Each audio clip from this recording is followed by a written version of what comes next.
Okay, good morning and welcome to our first virtual colloquium. Our speaker today is Eric Schliesser. Um,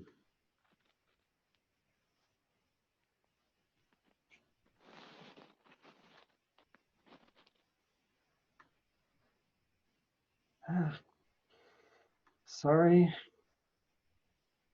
Well, at least you remembered my name. yes, I'm trying to share my screen.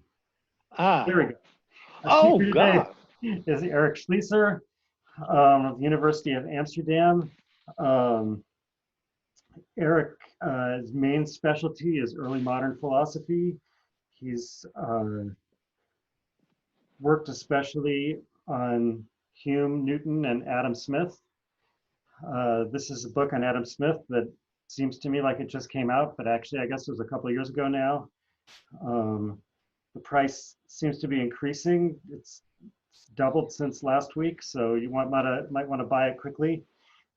Um, Eric also has a lot of other interests. First of all, he has a kind of secondary specialty in philosophy of economics, including contemporary economics, but it doesn't stop there. He has um, a lot of other interesting sidelines. This is a book that he edited a while ago, 10 Neglected Classics of Philosophy. You might want to buy that too before the price goes up.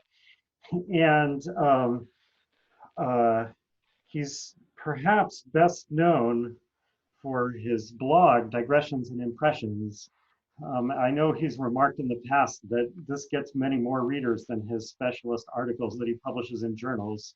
This is a recent one here. I have no idea who this is or what this means, and I haven't read it yet, but it sounds very cool. Um, um, and he will be speaking to us today about um, another uh, of the many topics in which he's somewhat of an expert, the Hebrew Bible in Spinoza's ethics. So, without further ado, please welcome our speaker, Eric Schliesser. Thank you. Let me see if I can make this work too from my end. Share. Um, do you have my slides now? Yes. Yes. Great. This is thank you for inviting me and for hosting me again, Abe. Um, uh, I have fond memories from my previous visits to Santa Cruz. And this is my first Zoom professional lecture. So I hope you bear with me. From my end, you should feel free to ask questions during the talk. But perhaps Abe can keep an eye out on the chat box or Hans to organize that because I'm not quite, I don't see all of your faces at the moment. Um, Yeah, I think if you want to ask a question afterwards, just put your name in the chat and I'll keep a record of that. Great, but it's okay to try to interrupt during the lecture. As my first slide says, I also have an affiliation at Chapman University, and I hope to return there next year. So if people want to visit in California, downstate, I hope to meet up uh, in person again. So this paper. Started as about 7, 8 years, no longer, 10 years ago. When I was teaching Spinoza in a seminar actually at Santa Barbara, and noticed that uh, the ethics had odd and oblique and sometimes explicit messages to the Hebrew Bible, to the Torah, and this puzzled me because I was teaching the ethics as this kind of timeless, eternal book that is meant for all ages and all peoples. And so I found myself just simply surprised and I started working on this, and Hazana Sharp was a bit ahead of me and also was working on this. And then as it happened, I got a PhD student, Jo van Kouter, who's since defended. And I have this kind of rule that I don't work on topics that my PhDs are working on while I just set it aside. And I kind of secretly hoped that he would help resolve this for me, and then I would let it go. But his dissertation really went in the direction of Spinoza and Bacon and Spinoza and Quakers, and this kind of was left hanging. And so in the last few years, I started to present this material again, and I'm not happy with it yet. So I haven't written it up as a journal article. I sent slides last week, but this morning I finally got a chance to look at some of the Maimonides passages I had on slides, and so I've changed the presentation a bit with what I sent you because I took out the Maimonides slide and put it in an appendix. So let me get started. I did some of that already. So I really I came to a stop when I thought the ethics, when I came to this passage, very famous passage, right? Some of the Hebrews seem to have seen this as if through a cloud, when they maintain that God, God's intellect, and the things understood by him are one and the same. This is from a famous colloquium, and I asked myself, why refer to the Hebrews here? There's a really extremely long tradition. I could really cite lots of other people that present the ethics as not just arts rationalism, but kind of outside of history, sui generis. Surely it's responding to Descartes and Hobbes in various ways, but it's really meant to be a text that doesn't stand um, on contingent traditions. And yeah, today's lecture is my attempt to convince you that that's surely in one sense true, but in another sense, not quite right. Um, and so I asked myself, why attribute the confused perception of monism and even parallelism to the Hebrews, right? What's up with that?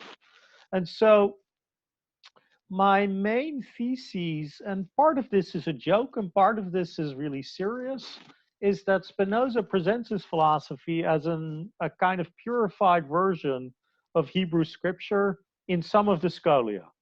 I'm not claiming this is what's going on in all the scholia, but I am claiming that in quite a few of the scholia, this is what's going on. Um, I'm fairly committed to that. But one of the other really main points of today's lecture is to convince you that at crucial points, Spinoza actually presupposes knowledge of the theological political treatise, and that in some respects, the ethics is really more pious than the theological political treatise. And this last claim, both of these last claims, go against the grain of scholarship. So there's been quite a bit of scholarship to see how much of the ethics is presupposed in the theological political treatise. And there's been quite a bit of assumption that the ethics is Spinoza's true philosophy, and the TTP is in some sense a more popular or less philosophic philosophy. That may be true, but in other respects, I want to say that actually the ethics hedges bets in a way that the TTP doesn't.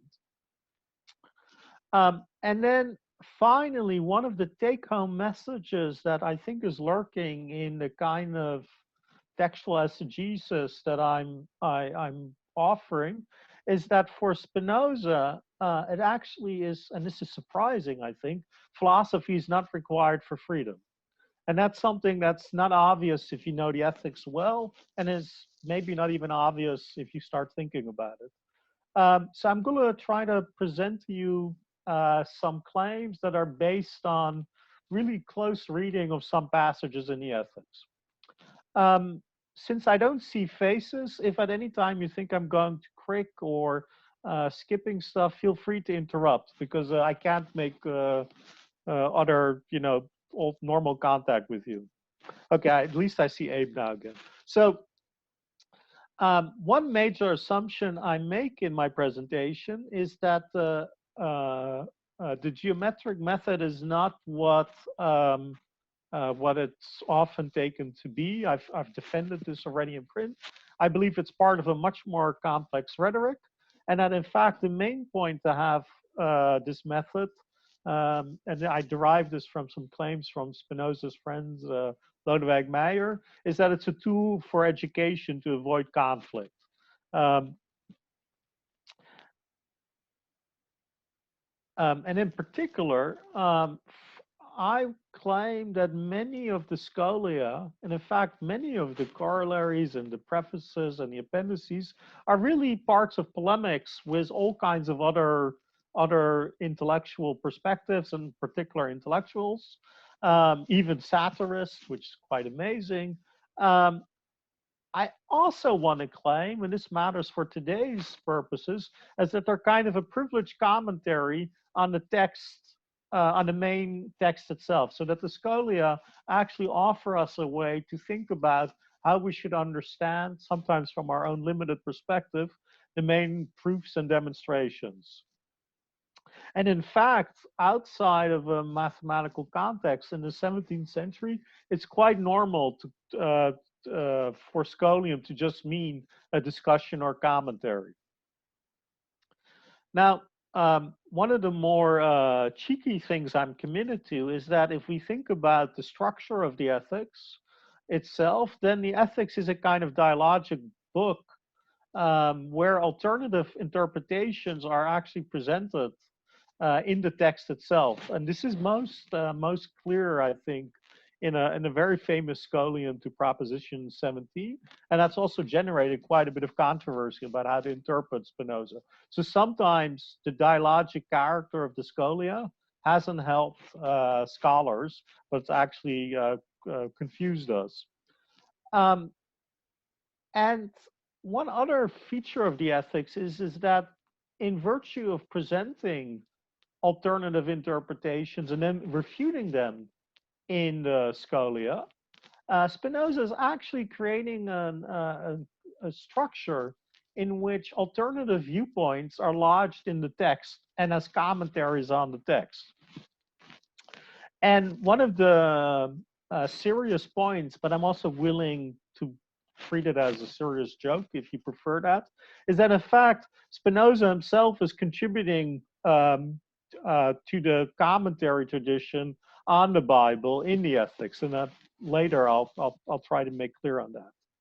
So both in subject matter and in presentation, I want to claim that the Hebrew Bible, that the ethics is much closer to the Hebrew Bible, to the Torah, than you might imagine at first glance when you really are thinking or supposed to think about Euclid or Descartes.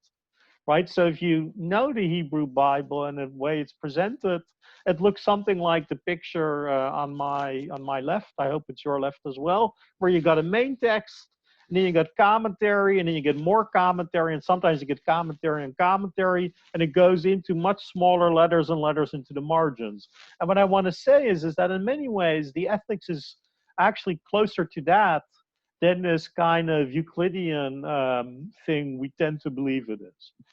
Anyways, that's not the main point of today's lecture, but my suggestion is that the ethics is really presented in a form that allows for a proper form of pedagogy. Julie Cooper has argued that in print. And what I want to make plausible today, it's kind of an emendation or a commentary on the Hebrew Bible. Okay, so from my perspective, there are really four main mentions of the Torah, the Talmud, in the ethics. One we've already seen. For those of you new to Spinoza, but I assume most of you are familiar, right? The numbers at the end of each passage are books, proposition, and sometimes a scholium. So another rather famous passage in the ethics is the mob is terrifying if unafraid. This is really important to his political philosophy. So there's no wonder that the prophets, who considered the common advantage not that of the few, commended humility, repentance, and reverence so greatly, right? That's these are Jewish prophets here. And then there's another passage. This seems to have been indicated by Moses in that story of the first man. For it, freedom was recovered by the patriarchs, guided by the Spirit of Christ, that is, by the idea of God, on which alone it depends. The man should be free and desire for other men the good he desires for himself, as we demonstrated above. I'm going to spend quite a lot of time on this passage, right? But this is in the ethics a reference to Moses, to the story of Adam and Eve, really, at the beginning, at creation. And then finally, in a constant eternal love of God, or in God's love for man, and this love or blessedness is called glory in the sacred scriptures. This is really practically the end of the book. And there too, he really makes a very explicit reference to Revelation. So I was really puzzled by this. And I started to try to make an inventory of it. And what we see is that these references all occur in the Scholia. Most of the treatments involve moral and political issues. Um, that's not surprising, because Spinoza had asserted in the Theological Political Treatise that, in fact, the Hebrew Bible is free from philosophy, by which he means natural philosophy or metaphysics or science, and that it only talks about the simplest matters, and that he accommodated himself to their preconceived opinions in the Bible. He's very clear that, on his view, the folks represented in Scripture or who wrote Scripture disdained philosophy. But at the same time, we're struck with this problem, is that this passage that got me started thinking about it, Spinoza attributes speculative metaphysics to the Hebrews. So what's going on here? And in order to explain this, I'm going to focus on this rather long and complicated passage that's attracted a lot of attention in the scholarly literature, and there's really there's no consensus on what it means. So the proposition is, if man were born free, they would form no concept of good and evil so long as they remain free. I call him, the demonstration goes rather quickly. I call him free who's led by reason alone. Therefore, he's born free and remains free, has only adequate ideas, and has no conception of, oh, let me move this, of evil. It is evident that the hypothesis of this proposition is false. So this is very curious. This is the only proposition called false in the text. It's also a very, very odd proposition because it's a conditional. What's further odd is that it's not entirely clear in Spinoza how to even think the false. So this text itself has attracted lots of interest in what's exactly going on in this proposition. What I'm interested in is this really fascinatingly crazy scholium that he then adds to it. Let me read it out to you, but we're going to go through it in excruciating detail as we move on. This and the other things I've now demonstrated seem to have been indicated by Moses in that story of the first man. For in it, the only power of God conceived is that by which he created man, that is, the power by which he consulted only man's advantage. And so we're told that God prohibited a free man from eating of the tree of knowledge of good and evil, and that as soon as he should eat it, he would immediately fear of death rather than desiring to live. And then that having found a wife who agreed completely with his nature, he knew that there could be nothing in nature more useful to him than she was, but that after he believed the lower animals to be like himself, he immediately began to imitate their affects and to lose his freedom. And then afterwards, his freedom was recovered by the patriarchs, guided by the Spirit of Christ, that is, by the idea of God on which alone it depends. That man should be free and desire for other men the good he desires for himself, as we've shown above by proposition 34. Honestly, even if you know Spinoza really, really well, there's a lot of really weird stuff going on in this paragraph. So if you couldn't follow that, that's okay. And if you are also wondering about what's the relationship between this long text and a scholium that in which he's just said that the proposition is false, that's also puzzling, right?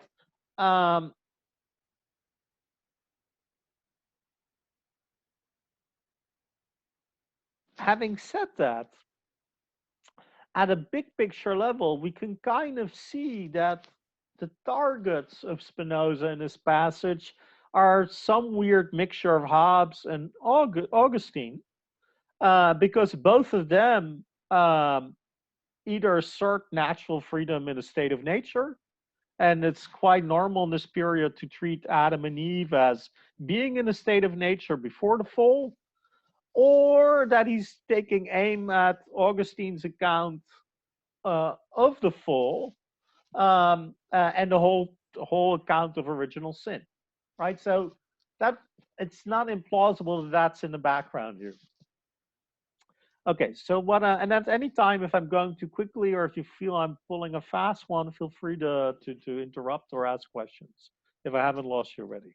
Okay, so the way I'm going to proceed is I broke up that long paragraph into distinct statements, even propositions. I'm going to put those on the left side of the slide, and then on the right side, I'm going to give a kind of commentary on it, right? So this and the other things I've now demonstrated seem to have been indicated by Moses in that first story. I think this doesn't just refer back to the present proposition, but clearly to the group of propositions before this text. And in particular, the group of propositions that are about the free man.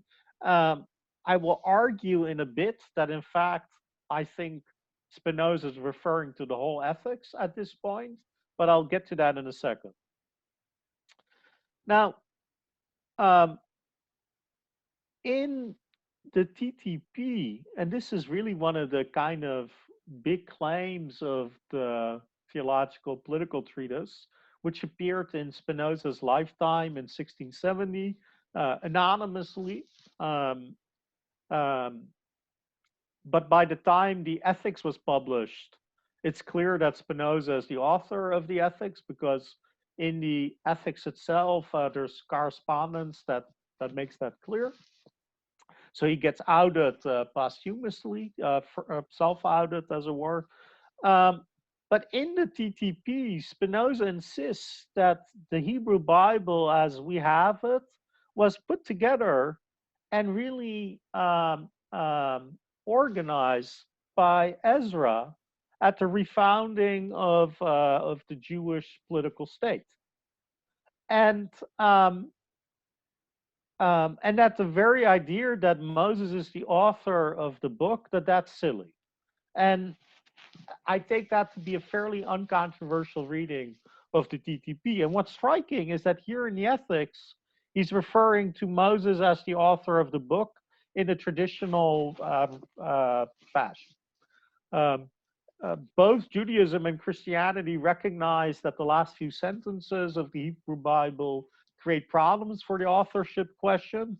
But on the whole, the standard view is Moses is the author.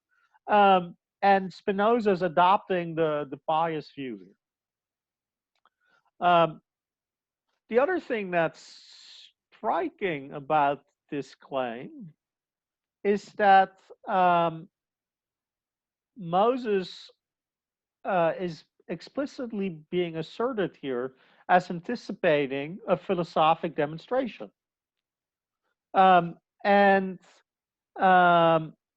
that's also surprising, because trying to reconcile scripture with reason and philosophic demonstration is a form of argument that Spinoza explicitly associates with Maimonides and explicitly rejects.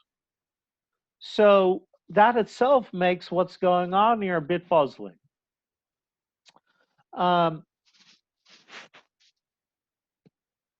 in it, only the power of God can be conceived, is that by which he created man, that is the power by which he consulted only man's advantage. So here Spinoza is, I think, referring already to the creation story. Now, um, that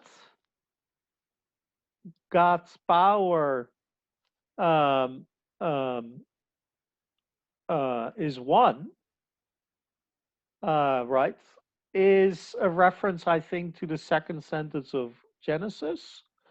Um, as it happens in the Hebrew, Ruach Elohim is traditionally translated as God's Spirit, but Spinoza himself had argued in the TTP that it also can mean and should mean God's power of force.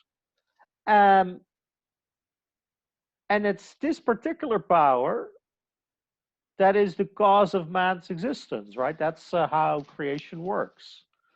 Um, so the second part of this sentence, where God's power is the power by which he consulted only man's advantage, that's really a reference to the last few sentences of chapter 1 of Genesis, um, where scripture says that creation is for man's benefit.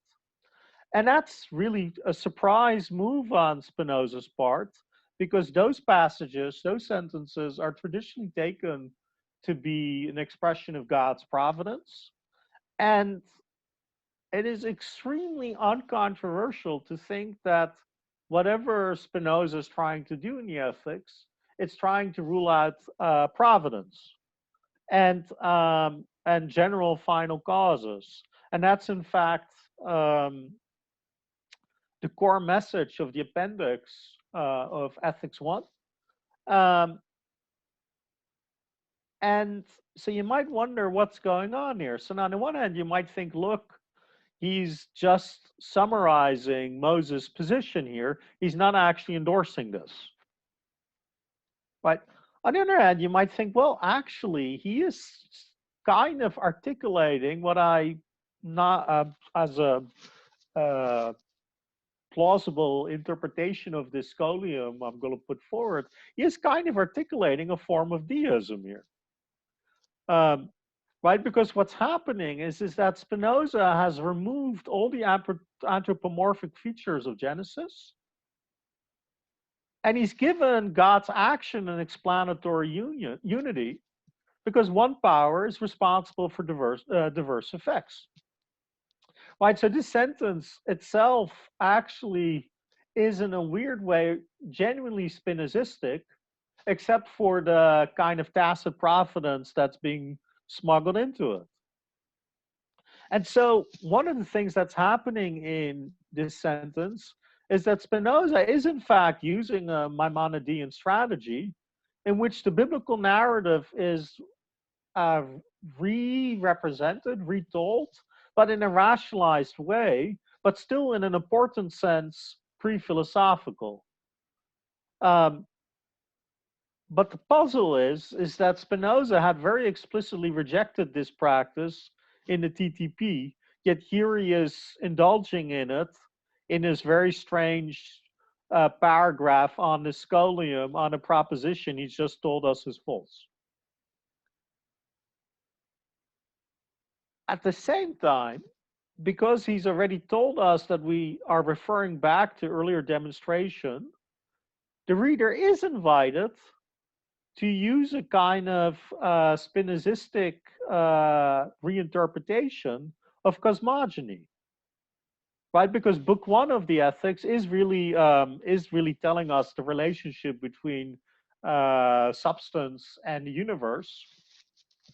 Um, so if you only pay attention to the demonstrations and the propositions, what I've just said is silly. But if you pay attention to the Scholia, I'm claiming Spinoza is telling some of his readers, look, a way to make sense of what's happening here is to take the Hebrew Bible or to take Scripture and now to rationalize it. And here's a way in which I'm doing it in this funny proposition. Um, I'm going to go on, although I'm sure what I've just said is controversial. And so we're told that God prohibited a free man from eating of the tree of knowledge of good and evil.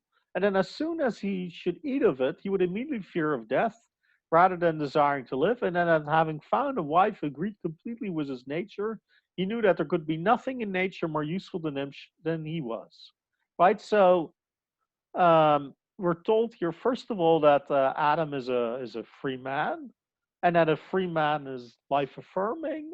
He later echoes that, um, and then he also tells us here that knowledge of good and evil are kind of limitations on freedom. But we also know um, a bit later in the ethics, no, a bit earlier in the ethics, sorry, that any limitation has to be an adequate knowledge. So, um, yeah, maybe that went too quickly. Um,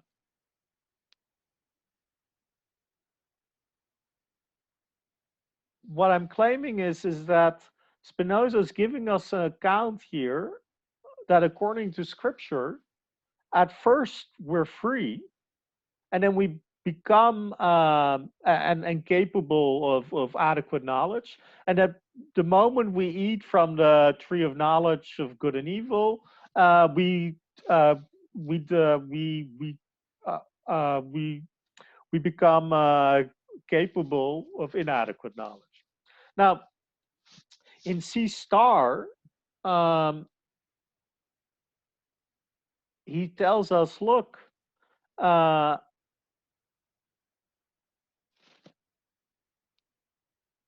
um, in with another person, we discover in a way utility. Um, in Spinoza's account, if you live in a court of shared beneficial norms, you're actually free. Um, if you agree in nature and live in accord to reason, that is just Spinoza's definition of what it is to have a social contract. So, strangely enough, um, what Spinoza is doing in this retelling of what is ordinarily thought of as the fall is, on Spinoza's account, is the conceptual scaffolding of the discovery of the social contract. Of course, he doesn't claim this is the way it happened, because this is explicitly a counterfactual account, but it can be conceived as a counterfactual account.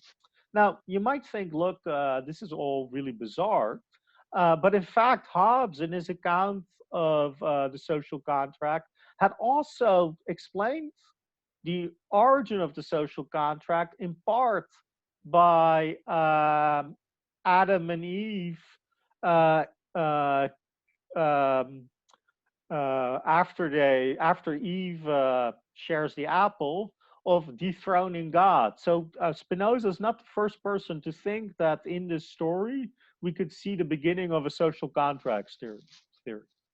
Um, I don't want to read more into it, so I'm going to stop there. Now, the next sentence is, but that after he believed the lower animals to be like himself, he immediately began to imitate their affects and to lose his freedom. Right?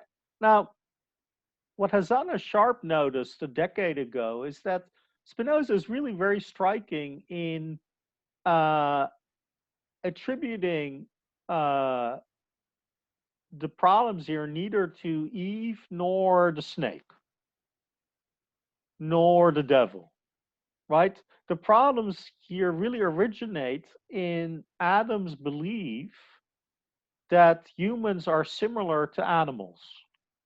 and that subsequently we start imitating animal passions, animal affects.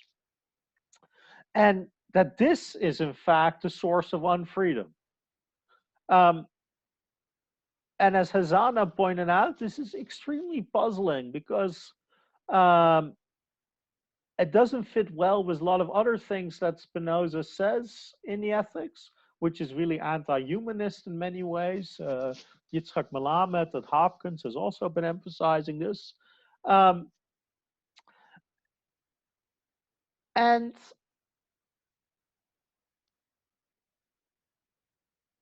I think what's happening here is that rather than thinking that humans and animals are naturally sympathetic with each other in the 18th century sense of the word, what he's really saying is that without the right set of beliefs, if we start imitating other animals, we end up losing our freedom and losing our capacity to reason, or losing our capacity to have adequate ideas.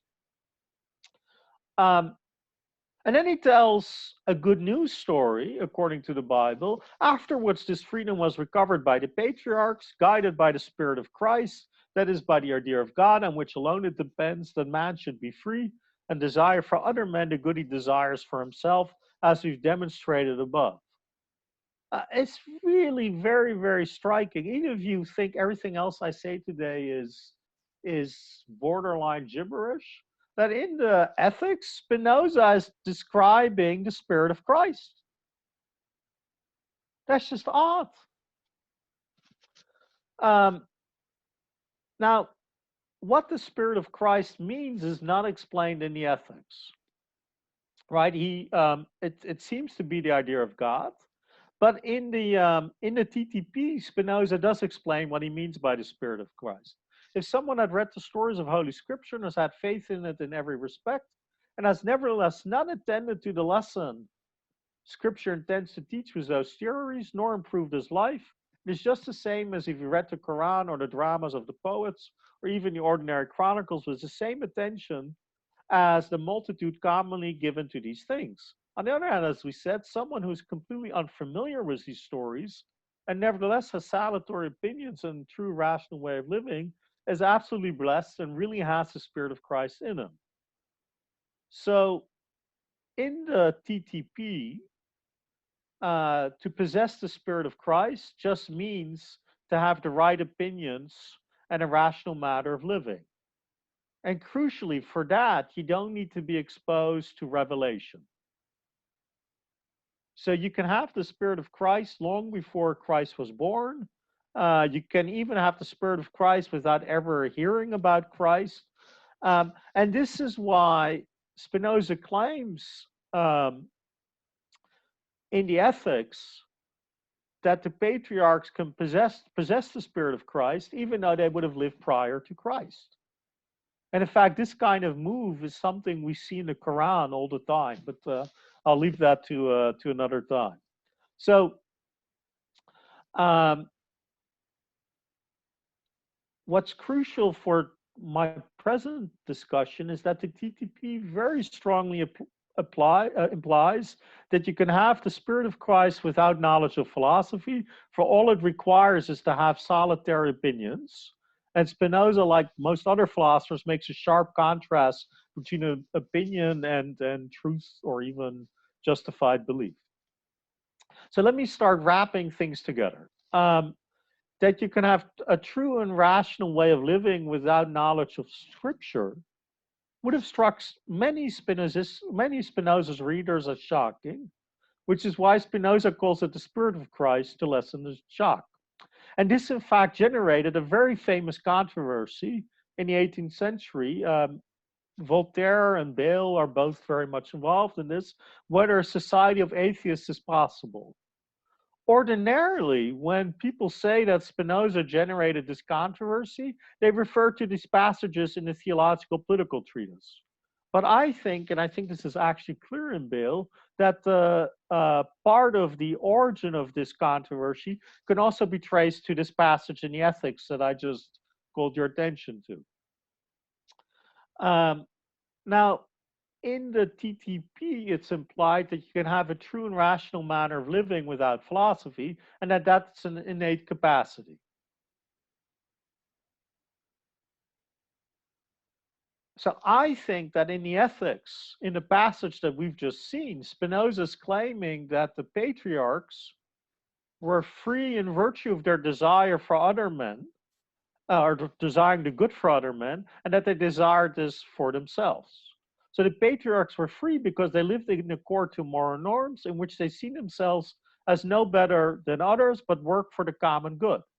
And that is, in fact, I think more generally how Spinoza is interpreting the Hebrew Bible in these passages, namely that what the Hebrew Bible teaches is what Spinoza is going to assert is just the grounds of a social contract, namely to work for common advantage. Now, these are moral norms, not laws, because in the TTP, Spinoza associates the universal moral law with Christ, um, and he thinks Jews weren't quite there yet, although he thinks perhaps Isaiah anticipates Christ. Um, Now, you still might ask yourself, look, why in the ethics is he holding up the patriarchs as explicit exemplars of unphilosophical but free men? My speculative response, but this really, I really don't know what's going on here, is that patriarchs reject human sacrifice, and this might be something important. What is really key, however, to both the TTP and I think the ethics is that the patriarchs lack philosophic knowledge. Um,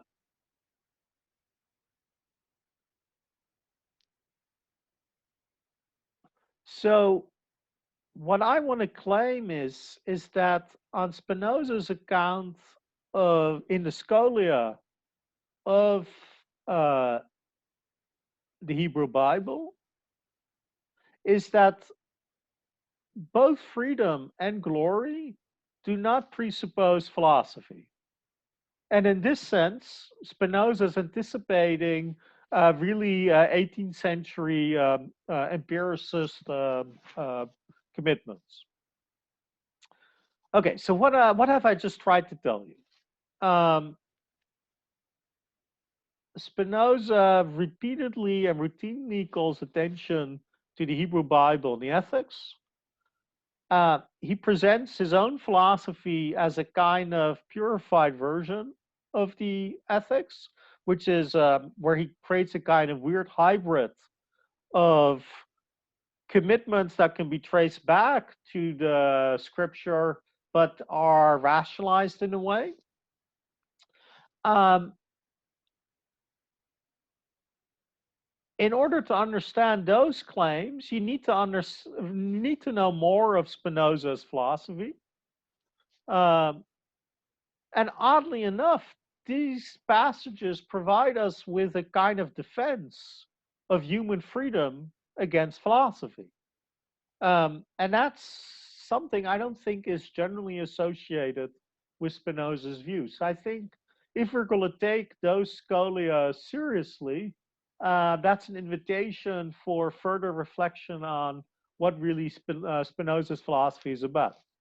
At this point, if you follow the train of threads, you still might wonder, look, what about this passage we started off from the start, right? Some of the Hebrews seem to have seen this as if through a cloud when they maintained that God's intellect, and the things understood by him are one and the same. I I think this is a reference to really a famous passage in Exodus where Moses um, uh, uh, gets the stone tablets. And he went up Mount Sinai early in the morning as the Lord had commanded him. He carried the stone tablets in his hand. Then the Lord came down in the cloud and stood there with him and proclaimed his name. And he passed in front of Moses, proclaiming the Lord, the God, the compassionate and gracious God, slow to anger, abounding in goodness and faithfulness and truth. Chesed ve'emet. Right? So on one reading of of this passage. God just is the moral and metaphysical truth, which he understands and names. And this is, in fact, how Spinoza himself, in this very controversial Scholium to Proposition 17, explicates at least one version of how to understand the main text. So, even in 2p7, which is really one of the central passages in the Ethics, Spinoza makes a not entirely successful attempt, but he makes an attempt to say, look, one way to understand what I'm doing is that I'm really making clear what is already immanent in the Hebrew Bible.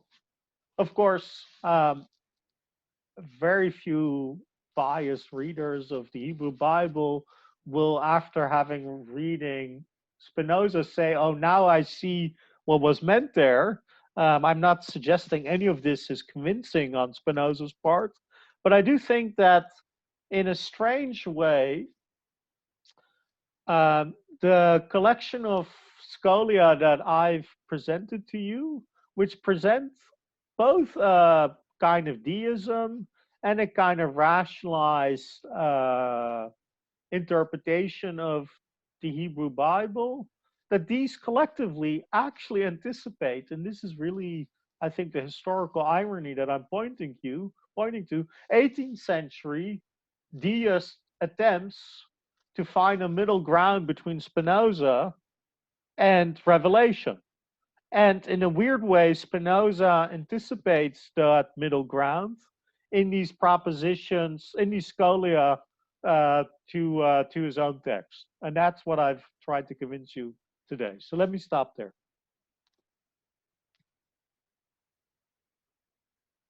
If anybody's still there. Yes, we're still here. Yes. So, do you want to stop the sharing, or no, maybe you should leave it up? Okay, so usually we take a break. I guess that's Okay. not really necessary in this case. So I guess we'll just go straight on to the question and answer period. And so no one has yet written up their name here in the chat. If you have a question, put your name there. If no one puts their name there, I'm going to ask a question. So you can take that as a promise or a threat, depending on how you look at it. Oh, okay. John Ellis, oh, you can unmute yourself, or I can unmute you. Oops.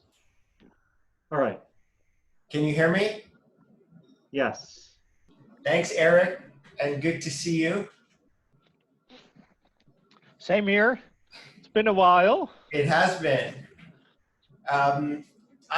Could you say more about I guess was it C star, about the beginning of the social contract, the idea of beginning of the social contract from eating of tree of life? And yeah. Okay, yeah, go ahead. Yeah. So yeah, it's interesting. I hadn't presented this in a few years, and one of the glitches that Zooms does is I see all of your faces in like small little boxes, but the small little boxes were in front of my own text half the time, so I couldn't quite remember what I was trying to say. So it's completely obvious that that you might be confused at various points. So here's my claim. Let's see if this works. Yes.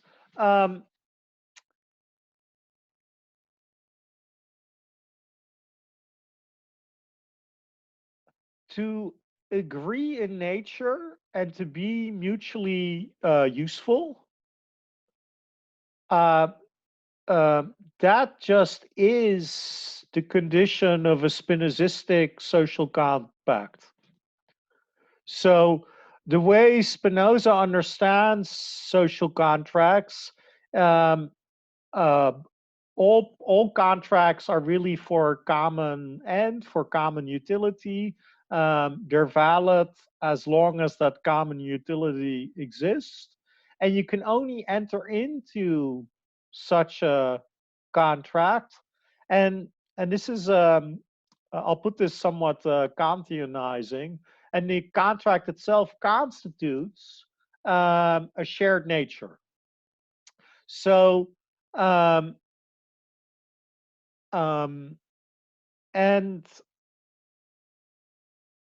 um, I don't think what I've just said is super controversial as a reading of Spinoza's social contract theory, although some of you might have the ethics nearby and you can look up the passage and challenge me. But what's striking is that he treats the coming together of Adam and Eve on par with a model that he already has explained is his model of the social contract. So um, um, um, now um, I think this matters, and this I didn't explain in my presentation, because I think this connects with a very important strain in his political philosophy, and that is that the social contract doesn't only get you out of the state of nature, but is always coextensive with the state of nature. So I think so there are really two important differences between Hobbes' social contract and Spinoza's. In Hobbes, the social contract ends the state of nature and, you know, starts something new. In Spinoza, the state of nature is always imminently present. Um, and and the second major difference, which I already alerted you to, is that in Hobbes, the social contract really cannot be broken. It's almost conceptually impossible to break the social contract. Whereas in Spinoza, it's really common utility that defines the contract. And also, when that disappears, there is no need for it. Now, um, what I think is tantalizing and interesting about this passage is that Spinoza is really saying to us, look, if we look at my somewhat weird rational reinterpretation of Genesis, what we see is that when humans come together and find um, common common ends, they already are instantiating the social contract. And this gets, I think, at another proto-Humean feature of this text, and this is meant to answer your question now, is that here too, reason isn't really needed to get to the social contract. Whereas in Hobbes, you know, at the end, we realize in the state of nature that we need something like the social contract by the operation of reason. Whereas here, it almost comes naturally. So I think that's how I'm inclined to read this passage, and where that Spinoza's kind of projecting this backward onto the Genesis story, and kind of saying, look, my own political philosophy is itself a kind of prefigured in this story. Um, so at the bottom of C star, one question I had. So you say he knew that there could be nothing in nature more useful to him. Yes. She was. So how does that relate to social contract, entering into a social contract? Because you need both sides. True. So it's and Hazana, who on the one hand plays up Spinoza's feminist credentials, on the other hand notes also rather ruefully that the agent here is the man and not the woman, and I think you're putting your finger on that. But I think in Spinozistic social contract theory, using another person for a commonly beneficial end is good enough, right? So the kind of rational atomism we find in Hobbes, that each makes up their own mind and then decides individually that this contract is a good thing. I think Spinoza has far, if the utility is genuine utility, I think for Spinoza that's sufficient for a genuine contract. So that's yeah, if you're a liberal, not an especially attractive side of Spinoza's philosophy. So could you change this to say he knew that there could be nothing in nature more useful to both him and her? Yes, that I think is the implied meaning. If I if see. if that's if that's not the implied meaning, then I agree that my reading is really very far-fetched. Because another way to go is to read this as the beginning of um, inequality between men and women, sexism, which I mean, I don't think that's. No, I like that. So um, um, you might indeed see this as a genealogy of patriarchy, then, right? Um, um, I want to make a distinction. So Spinoza is unbelievably misogynist at all kinds of places. So it wouldn't be beyond him to offer a genealogy of patriarchy and then also endorse that, right? In fact, um, but and I'm going to think about whether that is the proper way to read it. But then I also don't think that. Then I would also have to give up on the thought that this is also proto-contract theory, because I do think that for him it's requirement on a contract that is useful to both and not just useful to the master. But I like this. This is a good. Another reason why I haven't put this in print yet. Thank you. Okay, question from Robbie. Hi, Eric. This is Robbie, Rob Kabbalah. How are you? nice to meet you. Nice to meet you as well. Thanks for coming to visit us via Zoom. I have to apologize. I'm going to have to duck out in about half an hour to teach. But I wanted to ask a bit about the spirit of Christ. And in particular, I guess I can put my question very simply. Why does Spinoza refer to this as the spirit of Christ as opposed to, say, the spirit of God? Since you're reconstructing the idea in terms of possessing the spirit of Christ, it's sufficient to possess the idea of God. And for that, just having the right opinions and a rational manner of living is sufficient. So I'm wondering what the appeal to Christ in particular adds. And I should say, I know very little about Spinoza, and I was surprised even to see your mention that in the TTP, Spinoza uses Christ as an example of the moral law. But if you could just give me a bit more to contextualize the appeal to Christ in particular, especially in the context of this passage about, or these passages about the Hebrew Bible. Okay, so the first thing to say is that in the maybe I said this already in the presentation, I don't remember, is in the ethics, the spirit of Christ really comes out of the blue, and he doesn't there's, to the best of my knowledge, there's not a morsel elsewhere in the ethics to help understand why he's doing this, right? And that's partly why I'm saying, look, actually, to understand the ethics, we're going to need other Spinozistic writings and try to figure them out in light of each other. Right? So that's really a major commitment of mine. So he does say that the Spirit of Christ just is the idea of God, right? And one of the complications here in Spinozistic philosophy is whether this idea of God is an adequate idea of God, or whether it is an inadequate or less adequate idea of God. In the reading that I am putting forward, and this I hopefully will start also addressing the substance of your question, I'm basically assuming that this is an inadequate idea of God.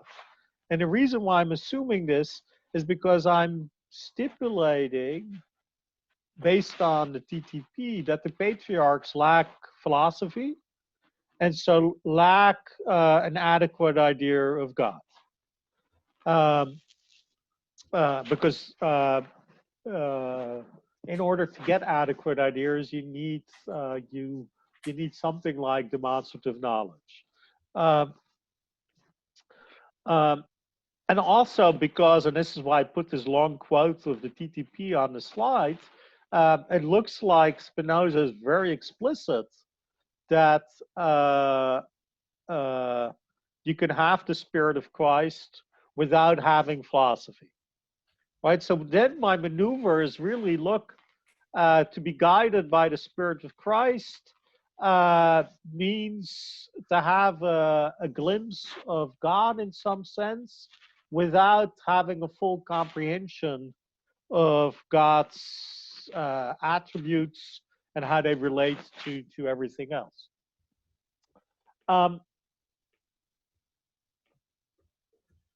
In the TTP, and interrupt me if you feel like I'm losing you or if I'm babbling. In the TTP, Spinoza makes a very important distinction between Christ and the Spirit of Christ, and he wants to claim that what really fundamentally matters about revelation is to be able to live by the Spirit of Christ. And in one sense, what that means in the TTP is to be a good person and to follow mores that make cohabitation possible. That does involve commitment to providence, and that does involve a commitment to a God that that tracks human beings and punishes the wicked. But it doesn't involve many other theological commitments that we might want to associate with Christianity or any other religion, right? So the Spirit of Christ itself becomes a kind of extremely watered down, rationalized reinterpretation of revelation. And he wants to say that if you understand, like a good Protestant would, God's word properly, you would end up with this kind of proto-Kantian rational religion that all of us should be willing to follow, right? And that's what he's going to say is actually what Christ intended all along, namely loving kindness, charity, and good works. So partly what he's doing when he's talking about the Spirit of Christ is a redefinition of religion to make, on his view, to sell to Protestant believers that this is in fact the original message of the gospel, and to everybody else, this is actually a good way to think about religion, to have peaceful cohabitation. And he puts the Spirit of Christ on this because he thinks this is kind of the inner meaning of Christianity worth having. Yeah, I think that's really helpful, especially the distinction between Christ and the Spirit of Christ. Yes. Given that the figure of Christ is represented in the Christian Gospels as having this extensive knowledge of the Hebrew Bible and the Hebrew Scriptures as well, it's a helpful distinction. Thank you. Yeah. Another point to make about that is that Spinoza is willing to admit that Christ himself, unlike the patriarchs, has a kind of philosophic knowledge of the order of things. But he thinks that and this connects now back directly to my talk, he thinks to have a good life and to be pious in the right sort of way, our imitation of Christ need not be in this more philosophic sense, but more in a practice and mores sense. And that's why he emphasizes spirit of Christ. So the epitaph to the TTP is in fact a passage from John, and that is really about the relationship of being of having Christ in oneself. And so one way to understand the TTP is as an extended explication what it means to have Christ in oneself. And part of the answer is as well to have Christ in oneself is to be guided by the Spirit of Christ. So that's sort of like a more general way in which the TTP's philosophy, I think, is also partially presupposed here. Thank you. Sure, thank you, and good luck teaching. Oh, I was about to jump ahead, but I now I see there's a question from Hande, so I'll let her go first. What?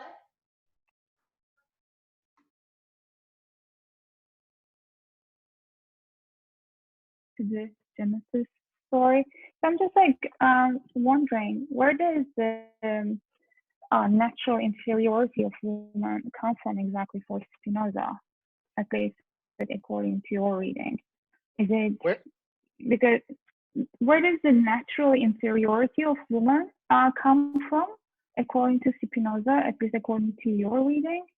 And it's because of one of the things about that you were saying is that the knowledge of good and evil are the limitations on freedom and like the ground for the inadequate knowledge, and limitations of freedom, and also like the reason for like the certain problems, right? Like the problem becomes like Adam's belief in human similarity with animals and the subsequent imitation of animal life that you were saying that this is the source of our freedom. So, but before that, before the knowledge of the good and evil, before eating the apple, are man and woman. I'm assuming that still like he's being told about the natural inferiority of woman. Still prior to eating the apple, is the woman inferior, or where does the inferiority come from? And what is the source of inferiority? Good. Well, these are excellent questions, and I'm not sure I will be able to give a satisfactory answer. But I actually think your questions are really more directed at John Ellis than at me, because, and I'm going to push back on the original reading that because you've given me a chance to, I think, give a better answer to John than I gave before. I think that C star says that Adam doesn't see Eve as inferior. And the reason for saying that, and this I think helps explain why I for years thought there was a social contract here, he's saying she agrees completely with his nature. Right? That means, that seems to me an assertion of natural equality rather than natural hierarchy.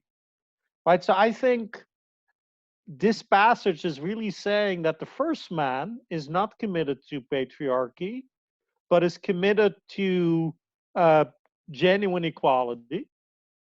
And from that position of genuine equality, admittedly, not especially interested in what she has to say, asserts, here's what's useful for us.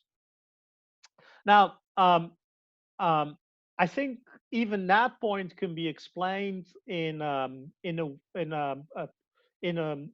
way that's makes the natural equality come out genuine equality.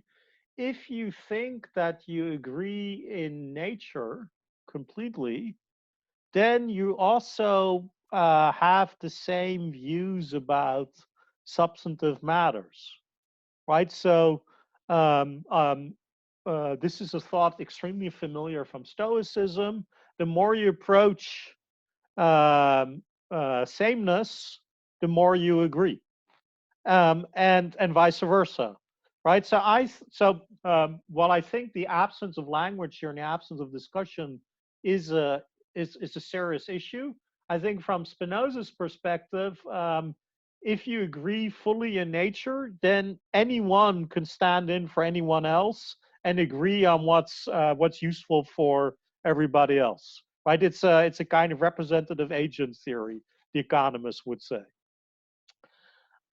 I think because of that, the passages like this, Spinoza's own misogyny and sexism would show up in particularly in the political treatise, has really puzzled feminists. So people like Moira Gatens and Susan James, and even Hosanna Sharp or I'm spacing on her first name, Tucker in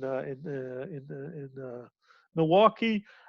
They've all made very good feminist use of Spinoza, and then they come up to what are really misogynist passages, and they've have tried out readings where Spinoza's own philosophy can be used imminently against them. I don't have a stake in those battles. Um, um, because I really find Spinoza not especially useful for feminist projects. But I think if you wanted to do a feminist Spinoza, this is the kind of passage that helps. If you want to think he believes in substantive equality, but if you think that marriage is itself oppressive, right? Which looks like he's, then this is also already problematic. Does that help, or have I now not really answered your question? No, that definitely helps, and I think it kind of maybe I vaguely remember the Hosanna Sharp article, on Spinoza and why maybe he's not that of a anti-feminist in the sense that like women are not at least barriers, but they're like some kind of like there's a potential for them, somehow, and maybe that potential is possible because of the, and maybe prior to, the society formation of the society, prior to, eating the apple, that there is a certain kind of equality, Yeah, proto-equality or something, if you yeah. can talk about.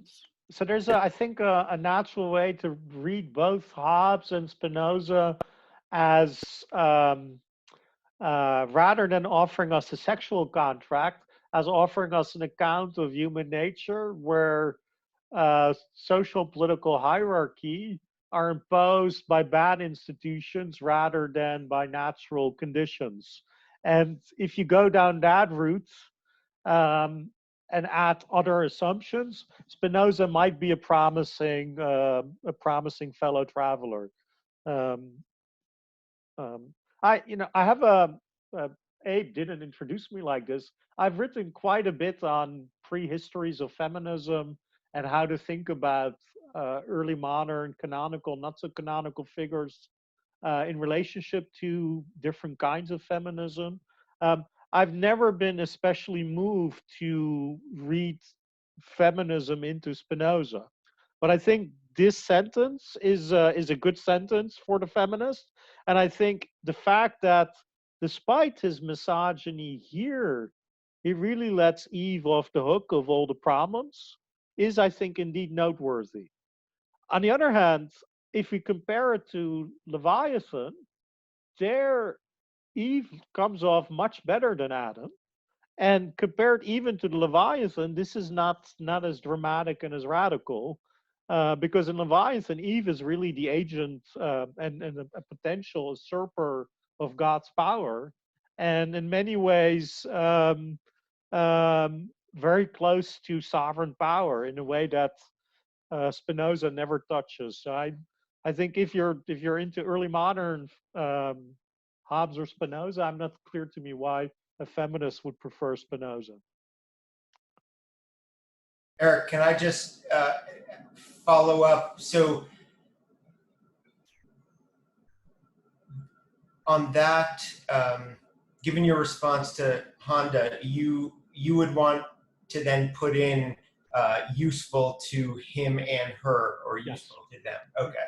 Yeah, and in fact, what I remembered, what my partially thanks to Honda really rediscovered, what my response to you should be, is that if you agree fully in nature, you can representative agent theories work well, right? It's if one thinks it's commonly useful for everybody, everybody else will also think that, and I think that's the underlying logic here.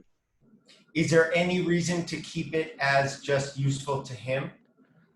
If you think that what Spinoza is doing in reinterpreting the creation story as discovering or the invention of human hierarchy, then yes. Right. Right. And I think there are ways. So this is why initially I thought, oh, Johnson's maybe even right. There are ways to think of Spinoza's treatment of what the political philosopher behind Scripture is up to as a way to exploit hierarchical thinking, right? So if you think that what he's doing here is part of his larger unmasking of illicit hierarchy, then I think, your kind of reading is a very plausible way to go here. I mean, the rules of the game are a little bit difficult. We have this very strange scholium that's attached to this very strange proposition. And the scholium itself, the closer you look at it, the more it resonates with all these famous passages in since Revelation, right? So it's pretty it's very hard to constrain where you go based on a few words. So I think it's worth trying out and seeing in this as a genealogy of hierarchy, as opposed to a genealogy of social contract theory, right? I mean, I think that's fair, and then we see how that fits with other parts in the ethics, and we try it out. Okay, thanks. And that's not my reading. I was just wondering. Yeah. Okay. Yeah.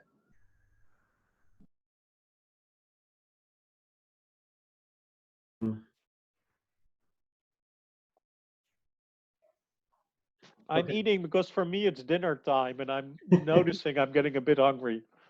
That's fine. I have a question now, and I'm going to stop your screen sharing and start my screen sharing. Uh-oh. If this works. Here we go. So yes. Oh, good. So I find your overall point really convincing, and not surprising. I'm actually, as you know, I tend not to pay too much attention to the literature. So I'm hearing for the first time that people think that the TTP is more pious than the ethics. That's bizarre. I mean, for a follower of Al-Farabi and Maimonides and Hobbes, that well, anyway, be that as it may. So Just to give you sense of where that is at the moment, nobody agrees with Jonathan. No philosopher agrees with Jonathan Israel's interpretation of Spinoza, but they're nearly unanimous in that he's right, that the ethics is real philosophy, and that is the esoteric atheist truths, and that in the TTP, Spinoza is trying to appease Dutch Protestants. That's kind of an extremely widespread consensus, and I know that I'm now just giving you more reasons to ignore the literature, but there you have it. It's so stupid. But anyway, be that as it may, but I think you maybe could read this proposition, this scholium more carefully here. So okay, no, this is the right one. Um, okay, so it is evident that the hypothesis of this proposition is false. Now, first of all, you keep saying that he says the proposition is false, but he doesn't say the proposition is false. You couldn't prove a false proposition. He says that the hypothesis is false. I mean, that makes it a little bit hard to understand what we've proved, since the hypothesis is necessarily false. Very But I think false. he goes on to explain that, and that's what the first thing he says here. The hypothesis of this proposition is false and inconceivable, except insofar as we look solely to the nature of man, or rather, this is mispunctuated, or rather to God, not insofar as the latter is infinite, but only insofar as he is the cause of man's existence. Right? So what we're saying here is, as a finite mode of thought, man obviously is not free. But if you abstract from everything about God except the fact that God has the power to contain this one finite mode, then in that abstraction of that finite, because you abstracted from all its limits, right? That's what the hypothesis amounts to. It amounts to abstracting from everything about God except his qualification by this one finite mode. And then he goes on to explain that Genesis. Can I just interrupt at this point? Yes. So yes, you're right. I agree with what you've just said, but notice that while for Spinoza abstractions aren't false, they have an extremely dubious epistemic status in Spinoza's philosophy. And so that itself is kind of makes to call explicit attention to that in in a note on a proof that all I'm trying to say is to do justice to that, we'd also have to go meta first before we can actually figure out what's going on here. So I agree with you that I could have presented this more carefully than I did. But it is in that sense also very peculiar. Well, I mean, we could discuss that further. I mean, there's a kind of abstraction, obviously, that he says is confusion, right? And it's a confused representation of the imagination. But there's something else that you might call abstraction. For example, when you consider God only insofar as God is qualified by a certain finite mode, which is not confusion, but so but I wanted to go on with to say something about the interpretation here. So this and other matters which we have already proved seem to have been signified by Moses in the history of the first man.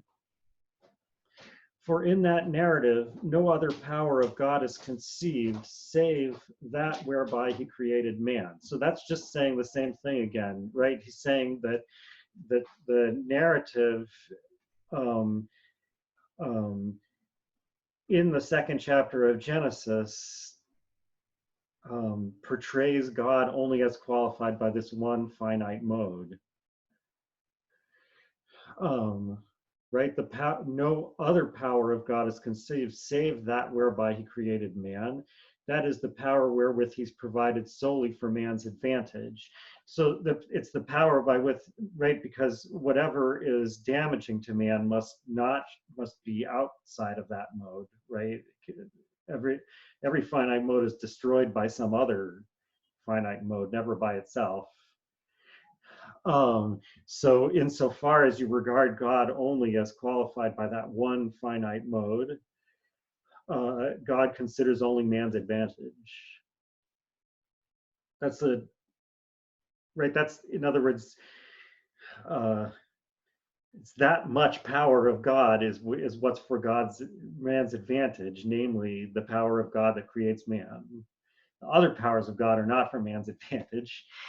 Um, and then he says, Wait. How do you interpret the claim that in Moses' narrative, no other power of God is conceived than this particular one?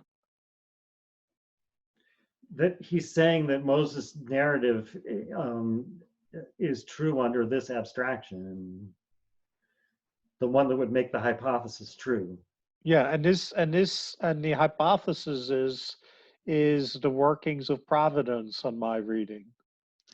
Right, but I'm saying that, like as you pointed out, Spinoza doesn't believe in providence, It right? doesn't seem That to, is, though. if I were to say, if I thought that um, all the modes of thought were for my advantage, that would be completely wrong, and not just, it would be absurd, right? Because they're Yeah. distinct modes, so they can't be for my advantage. They can only be for their own advantage. um, but under the abstraction that I consider God only insofar as God's essence is expressed in my finite mode, then from that point of view, everything is for my advantage. Um, that is, it's just another way of saying that every finite mode has a conatus to continue itself. Right? That conatus is the expression of God's power insofar as God's nature is expressed by that mode. Okay, so it sounds like where we're disagreeing, and apologies if I'm interrupting, is you are interpreting this sentence as Spinoza saying, look, there's a way to read Moses that he's a Spinozist. Um, um, and I'm reading it as saying, look, there is a way to rationalize what Moses is doing. Well, the question about how serious we should take this as an interpretation, or from what point of view we should consider this as an interpretation of the Bible, of course, is like, I mean, that has to do with Spinoza's true philosophical views, which are very like difficult to figure out, right? And I mean, the same applies even to his interpretations of Bible and TTP, right? Sure. Yeah. So, after giving all this, just like Hobbes, after he gives this whole methodology of modern biblical criticism, he proceeds to force his own political view onto the Bible, presumably in full knowledge that he's doing it, right? So, I mean, he's doing something like that here. But I want to, so I mean, this has something to do with the idea that the first man is free or whatever. But what I wanted to call attention to is this part, which people have been discussing, that when man had found a wife who was in entire harmony with his own nature, he knew there could be nothing in nature more useful to him. So this, I think that, well, I don't know if you missed this or just didn't have time for it, but this is actually an interpretation of a specific verse. So, right, it's Genesis 2:23, and Adam said, "This is now bone of my bones and flesh of my flesh." But if you look at that in Hebrew, and it is the Hebrew Bible that he's interpreting, I think you're right about that. Vayomer ha'adam zot hapam etzem me'atzamai. So that does literally mean this time bone from my bones. Mm-hmm. But as Spinoza knows, etzem in medieval philosophical Hebrew means essence. So he's doing a little philosophical midrash on this verse, right? He's saying that insofar as Adam or the man, right? Insofar as the man recognizes the woman as sharing an essence with him. Insofar as he does that, there's no limitation on his nature. He can still have an adequate idea of her, right? Because that which is common to and property of the human body and such other bodies as are wont to affect the human body and which is present equally in each part of either or in the whole will be represented as an adequate idea in the mind, right? So if I recognize something else as being of the same nature as me, then I have an adequate idea of it.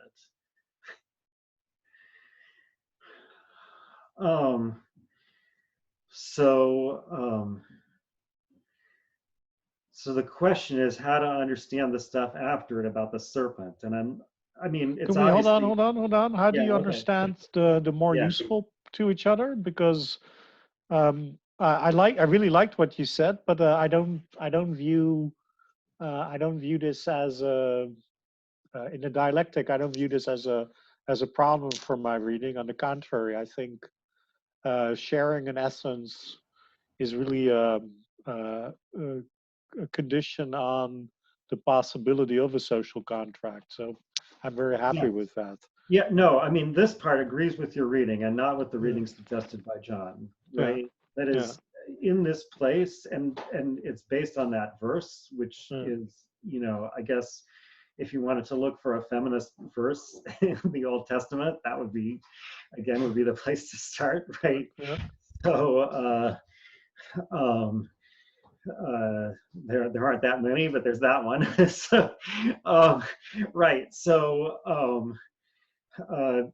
if that's really the verse he's interpreting, and I think it's clear that it is, that he's at this point, I mean, you know, I think there may also be some commentary on the origin of patriarchy and how like any kind of illegitimate government, it results from a ruler and the subject not considering each other to be of the same nature. Good nature, yeah. Right. So, but at this stage or at this level of abstraction is right, because it's not necessarily, we're not really talking about a historical process here, presumably. At this level of abstraction, they are of the same nature. That's what we're assuming here, and therefore they're free with respect to each other. So yeah, I think this does play into that reading. And then somehow the thing about the serpent afterwards is supposed to be the reverse of that. Yeah. Right. That the story goes on to that when a human being speaks with the serpent, that's like removing the abstraction somehow and considering how it is that we're affected by other modes. Anyway, that's just my suggestion. I think there may be other questions at this point. I just to say, I really I like what you're doing in that sentence. I don't think I mean, I'd have to check my old blogs, but I don't think I ever connected to that passage. And I think you're right to think that that's a passage that, for many, many different reasons, would have been on his mind. So I like that a lot, and I think it helps develop the argument. So thank you. Anytime. Okay, let me see. I'm going to stop my share and see. And anything that helps me convince Jonathan that this is not a history of patriarchy, I think is good. Well, as I said, you could see it as also a history of patriarchy. Well, yeah, sure. Definitely, it helps explain where patriarchy comes from. Yeah. Okay, I see. I thought there might be more questions, but actually it's more people saying they have to go. They're leaving. Yes. Yeah, well, I mean, Abe, don't worry. They started saying that before you started talking, so it's not you.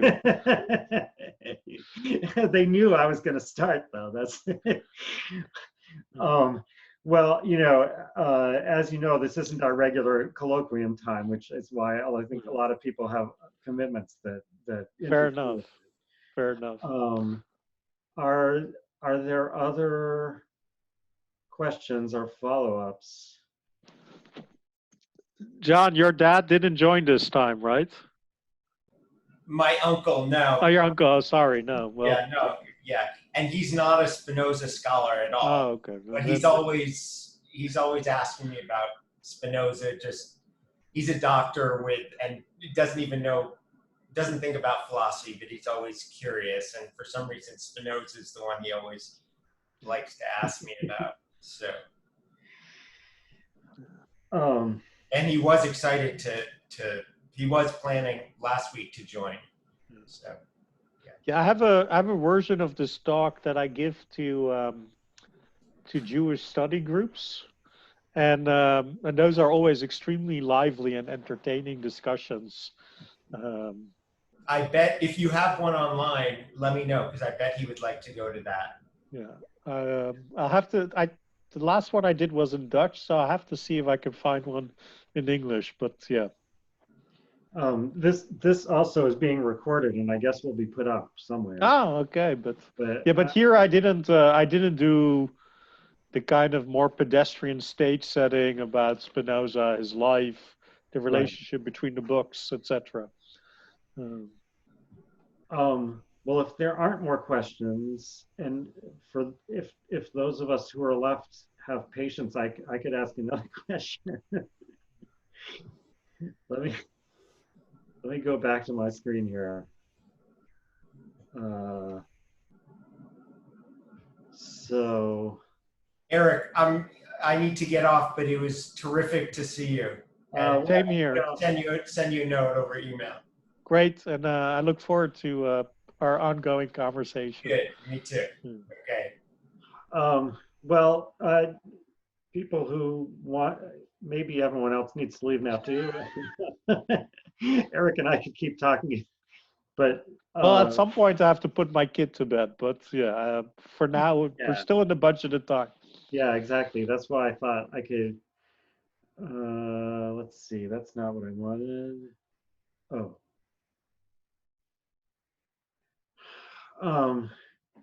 So this is something that puzzles me, and it's not really an objection for you, but it's a question to see if you know how to deal with it. So, I mean, because you keep saying that according to Spinoza, and you have a quote, the patriarchs, it's from TTP, but still it uses this metaphysical terminology, right? That the patriarchs don't have an adequate idea of any attribute by which the divine essence can be explained. And yet it seems to be proved in the ethics.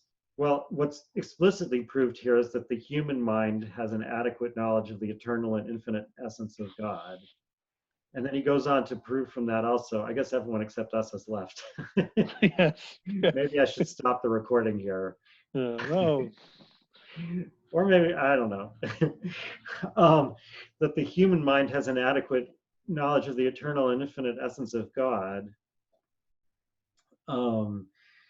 And he goes on to prove, as you know, after that, that the human mind has an adequate knowledge of the attributes of extension and thought as well. Is this which book in the ethics are we here? This is to Proposition 60. Good.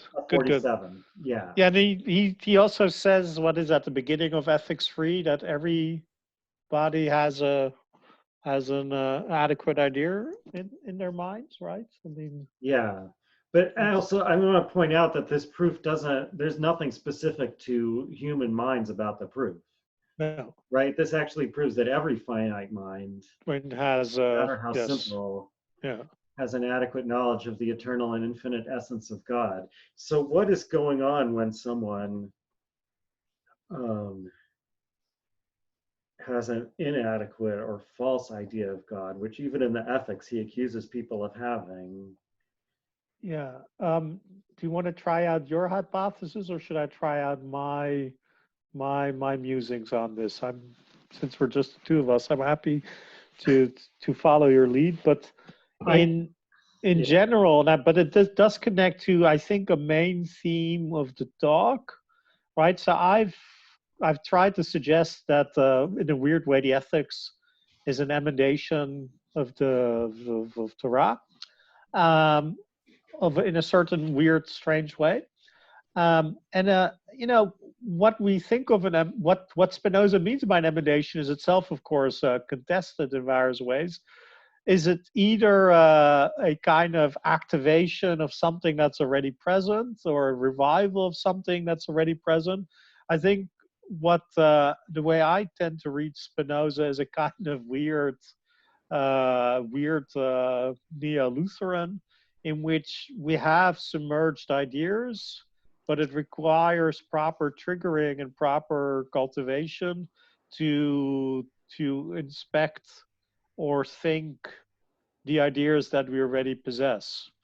And the fact that every mind has adequate ideas doesn't mean that in the weird fleeting experience we have, that we always properly identify ourselves with this essential feature of us.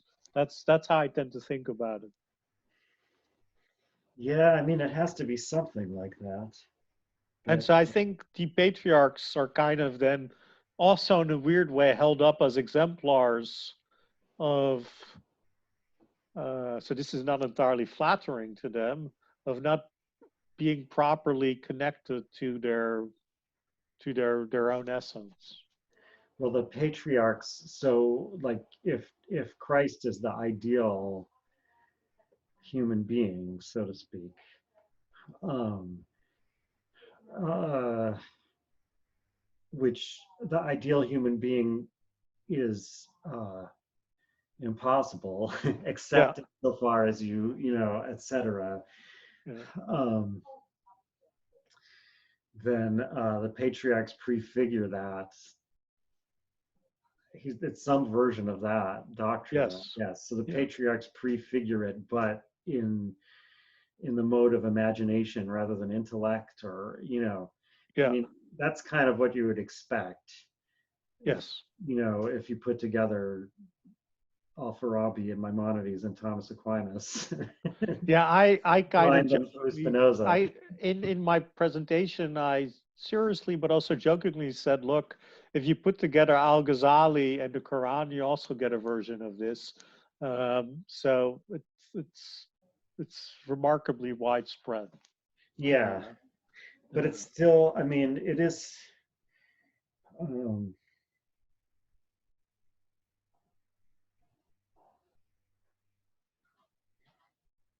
and I mean, it's also an interpretation of Descartes,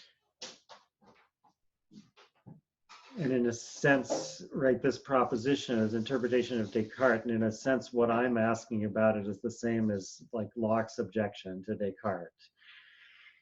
Um, but uh, that's so. Um, um, so Spinoza, well, and Descartes himself, presumably, like already have to have some kind of response, like the one that you're giving in mind. We have that idea, um, but we forget it. We don't pay attention to it, maybe, right? So it must be recalled. Um, we saw it before we were born, but when we were born, we forgot it. That some interpretation of that kind of story, and yet it's hard for me to understand what Spinoza's version of it is. yeah, so I think on this very point, I'm trying to remember what I said in my paper for the Aristotelian Society. But there, I'm pretty sure that I split the difference between Spinoza doing a kind of Platonic remembering, or Spinoza kind of saying, look, um, um, it's not a question of memory. It's really a question of proper orientation of uh, of one's mind, namely to become really proper with oneself, right? So um, I think on my reading of these passages, uh, and this in a way connects to 2P7. Um, to have a true idea is really to have self-knowledge of a certain angelic sort. So to to to acquire these ideas is really a way to acquire proper self-understanding, um, as opposed to knowledge of, of, of, of the world, if we're allowed to use that contrast. Right. But And that that I also think connects that I back.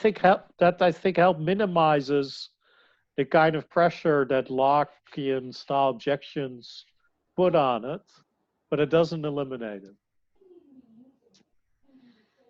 Right. I mean, I was going to say it connects back to this also, right? That the free, I mean, like this whole, the end of this sentence and the beginning of the next sentence, he would straightway fear death rather than desire to live.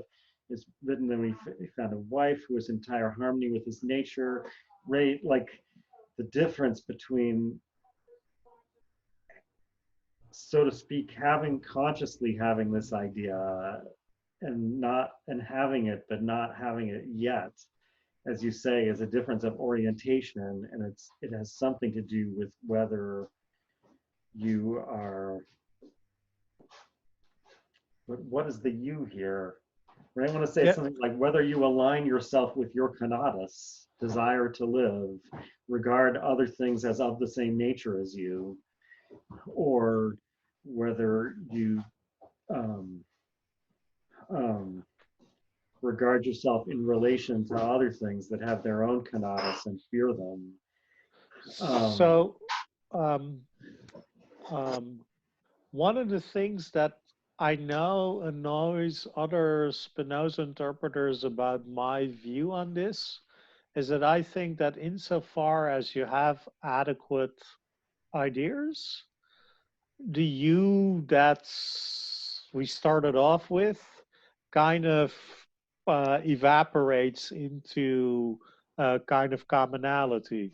So I think in trying to think through what having adequate knowledge really involves, which is this funny kind of self-knowledge, but in the experience of it, or in the cognizing it, um, the subject that is cognizing loses individuality in to all extents and purposes, um, and so that I think leads us to a now very unpopular, partially mystical interpretation of Spinoza. But I tend to go in that direction when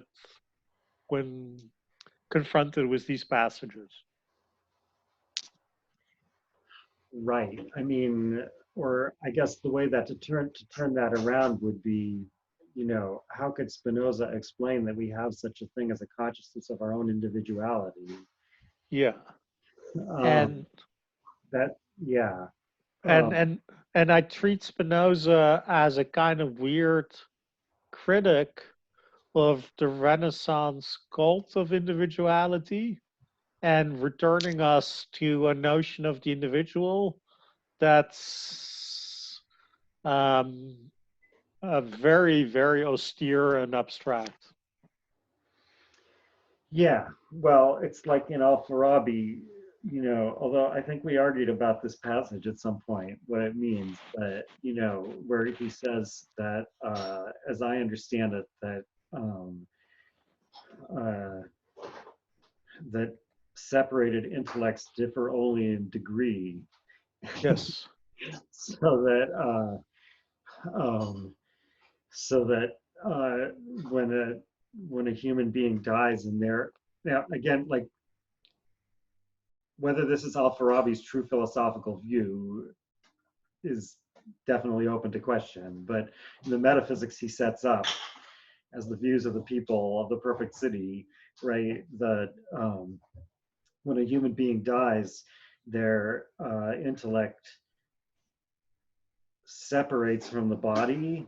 Does that mean that it continues to have an individual existence?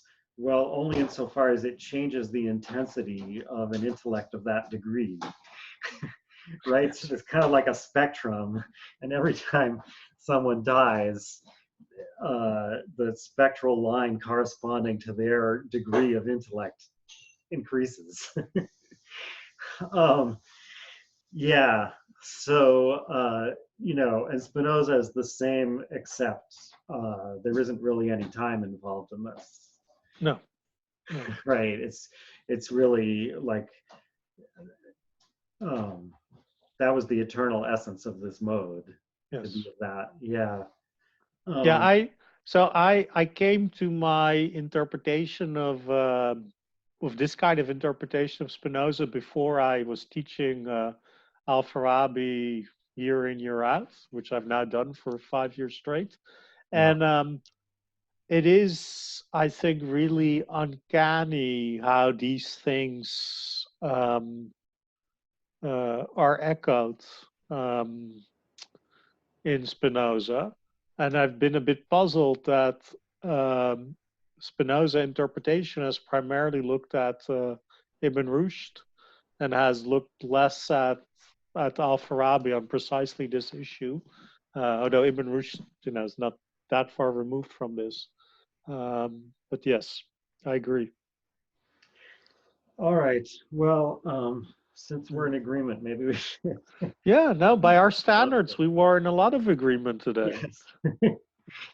Okay. I apologize if the paper was too Talmudic for the department. I don't know, but I thought you would enjoy it. Yes. Thank you, and thank you for coming to speak to us. Sure, and look forward to staying in touch.